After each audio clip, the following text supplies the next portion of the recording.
Hi guys, welcome back to my channel. రోజు complete breakfast recipe dosa with curry and red chutney. ముందుగా దోశకి curry చేసుకుందాం, శనగపిండి కూర. సో దానికి కావాల్సిన ఇంగ్రీడియంట్స్ ఆల్రెడీ స్క్రీన్ పైన ఉన్నాయి, చెక్ చేయండి. So will start the recipe. First stove పైన బొగన పెట్టుకొని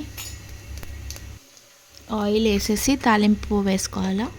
ఆవాలు, జీలకర్ర, శనగపప్పు, ఇంకా మినపప్పు యాడ్ చేసుకున్నాక అది కొంచెం ఫ్రై అయ్యాక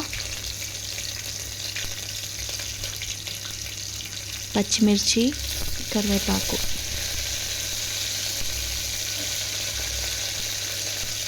యాడ్ చేసుకొని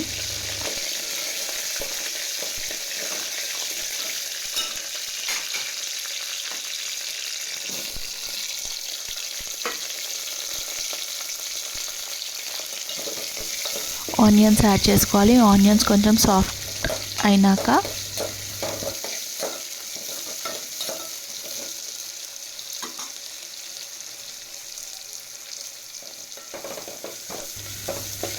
కొంచెం అల్లం వెల్లుల్లి పేస్ట్ ఇంకా పసుపు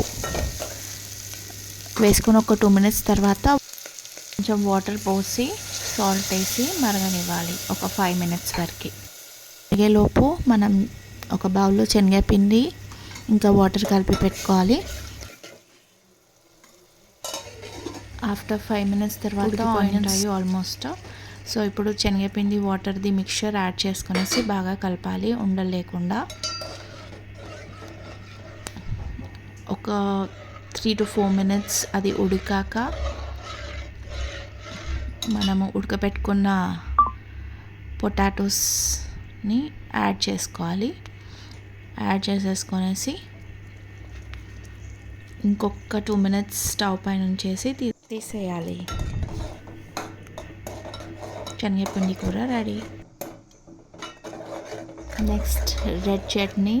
ఈ రెసిపీ మా అత్తమ్మ చేసింది. ఏమేమి వేసి రత్తమ్మా? ఒక ఉల్లిగడ్డ, 2 టమాటాలు, కొంచెం అల్లం ముక్క, ఎల్లిగడ్డ, జీలకర్ర, ఎండిమిర్చి 4-5 ఎండుమిర్చి. అది ఏం చేయాలి? ఎండుమిర్చి అట్లనే మిక్సీలో వేసి మిక్సీ పట్టాలి. ఉప్పు ఉప్పు. ఇది దోశ పైన కారమా? మా అత్తమ్మ ఇందాక పట్టిన కారం విత్ దోశ.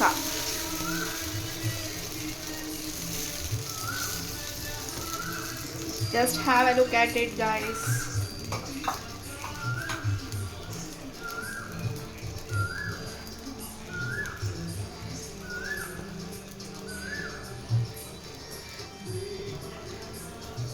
కొంచెమే వేస్తున్నాను, మళ్ళీ ఇది స్పైసీ ఉంటే మా ఆయన తినరు.